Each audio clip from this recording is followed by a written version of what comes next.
ఆంధ్ర రాష్ట్ర ప్రజలందరూ కూడా రాష్ట్ర వ్యాప్తంగా కూటమికి అనుకూలంగా తీర్పునివ్వడం జరిగింది.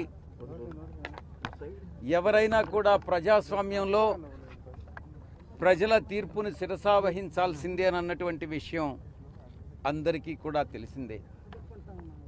అది రాజ్యాంగబద్ధం కూడా. ఈ యొక్క వైఎస్ఆర్సీపీ మేము ఎదుర్కొన్నటువంటి ఈ యొక్క ఓటమికి కారణాలని సమీక్షించుకోవాల్సి ఉంది.